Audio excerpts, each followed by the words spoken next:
Hi guys, welcome back to Photoshop for web developers. My name is Neil Pearce, and in this lesson we're going to focus on the image slider.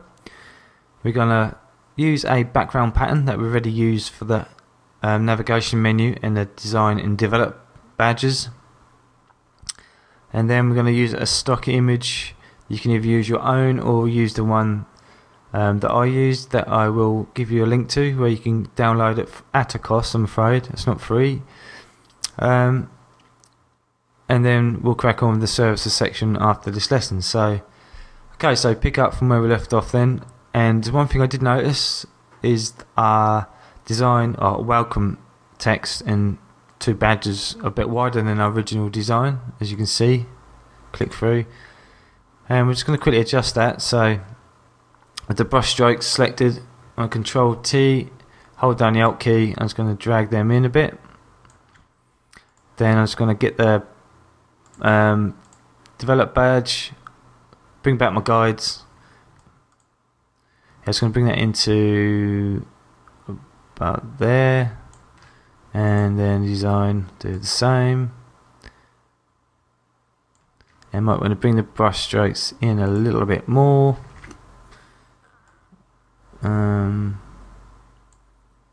Shift it over a bit. Okay, that shift it over. And then shift the text. Okay, so there we go, that'll do. That looks very similar now to what we've done before. Brilliant. Okay. Alright, so the image slider. First thing then is to add a new layer above our background layer and choose the rectangle marquee tool on the tools panel. And what we're going to do, we're going to bring our guys back again, and we're going to drag out selection from one side to the other about 390 pixels high. Now again, let's open up our info palette so we can see the height, and then click and drag about 390. Doesn't have to be spot on 390. And then I'm going to fill this with a pattern. So with the paint bucket tool selected in the tools panel, change the foreground to pattern, and then we'll choose our stripy pattern. Click away and click in there. Okay, Control D to deselect a selection. Shift that up a bit. Then hide our guides. Actually no, bring our guides back, so we're going to be using that. What we want to do now is to create another layer in our layers palette. So open up your layers palette, create a new layer above that, and then with the foreground set to white, with the rectangle marquee tool selected, we are going to click and drag another selection very roughly like that. We're going to fill that with a white, so the paint bucket tool selected, change the pattern back, change it back to foreground. From pattern, make sure the foreground set to white. In fact, it doesn't matter what colour, but we like white so we can see what we're doing. And then Control D to deselect and hide your guides. Now what we're going to do now is to change the opacity for our stripes. We're going to turn it down to about 30% at the top here, and then we're going to rename that slider strips,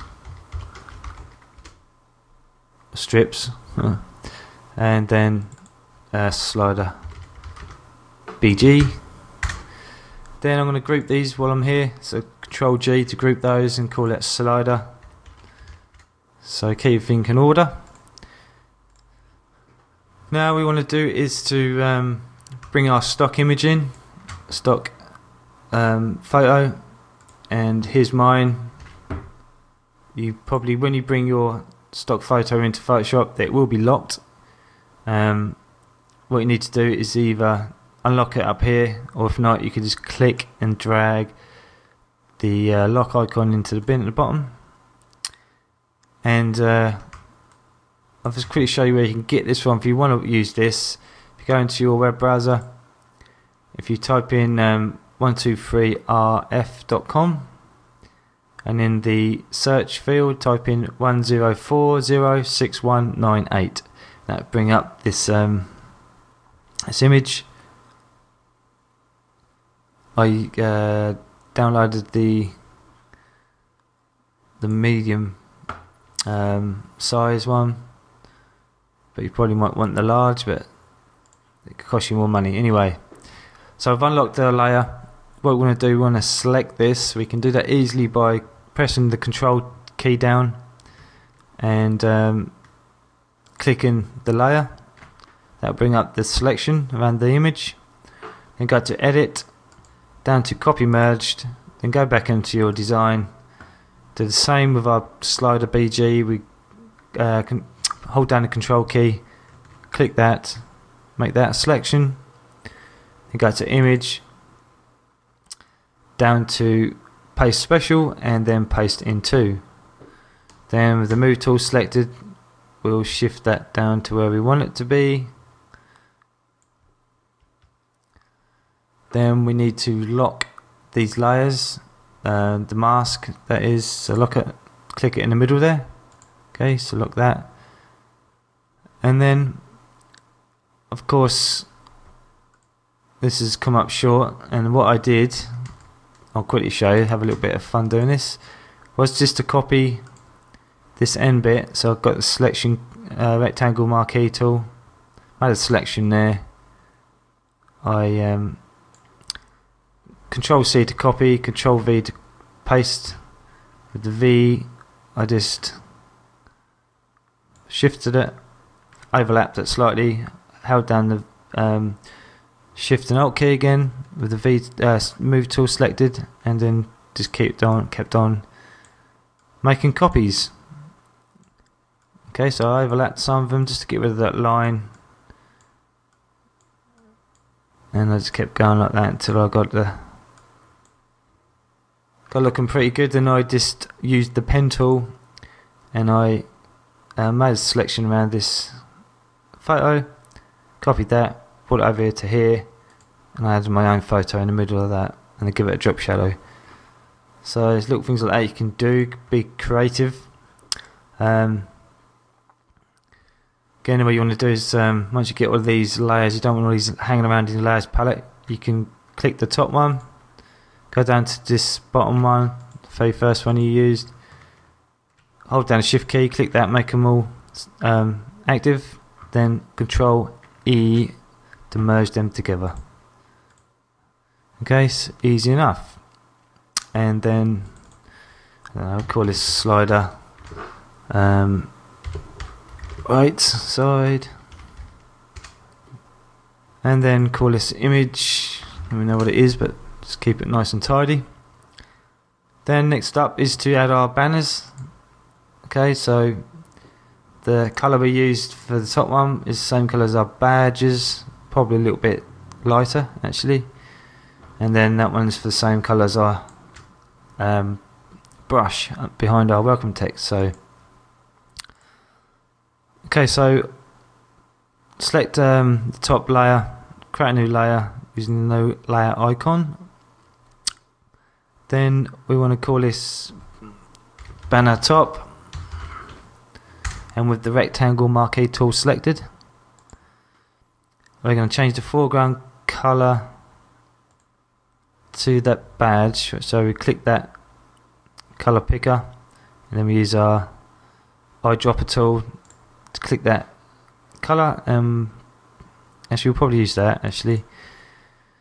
For the rectangle, then marquee tool selected, just drag out selection, shift it around the space bar, let go, then fill up the paint bucket tool, make sure the foreground is selected, it's not still on pattern, it shouldn't be, but there you go. And Control D to deselect. Then we're going to copy this. There's no point dragging out another shape when we've got the same one there, so it's just Shift Alt and then click and drag down. Then we want to Control T to transform that down, and then we want to double click our layer, bring up the layer styles and give it a different colour. We want to give it the same colour as this brush stroke. Click OK. Then add our text, Sigu UI again. Okay. Font size will be 14, and we'll change the colour to white. Then we just need to make sure that banner top is selected in your layers palette, and just click over there. Okay, and add whatever text text you want, so people can read about you. Okay, so that's simple enough. Just copy that again like we normally do. Of course, this will be different text. And okay. Last but not least, we need to add our navigation. Like I said before, we can normally have a arrow on the left and the right side, but we're going to have just our little dots at the bottom. Some people have them both, but we're going to use the ellipse tool. Okay, select the ellipse tool, and then we're going to change the foreground color to same color as our brush stroke and our bottom banner here. As I said that, we'll quickly change that layer to bottom, or banner bottom, just so we know in our layers palette, so keep ourselves organised. And then we'll click here. Actually, we'll click up here, right down to there.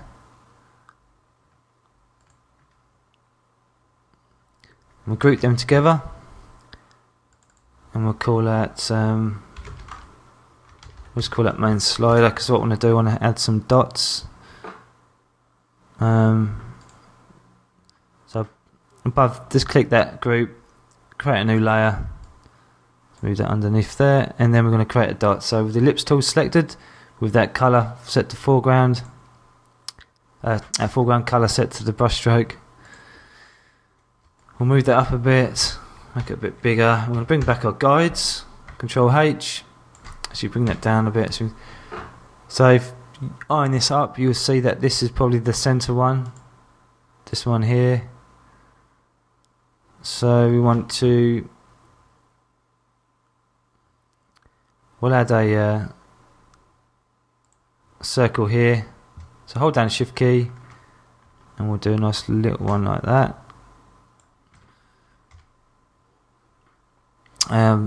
Shift Alt with the move tool selected, and we'll just do 4 of those, and then we'll shift them all over with the move tool, so center.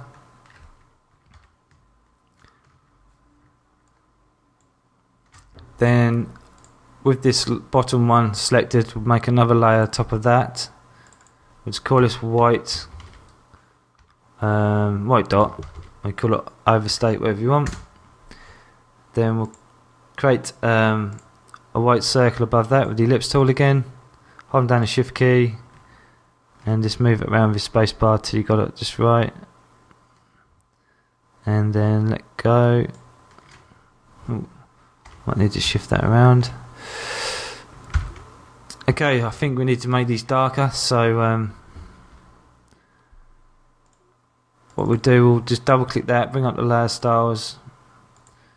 We'll choose that colour again, but we'll just bring it down slightly darker. Okay, then we'll just copy that, right click on there, go to copy layer styles, make sure these top 3 are selected, and right click and choose paste layer styles, and then group all these together and call them nav dots.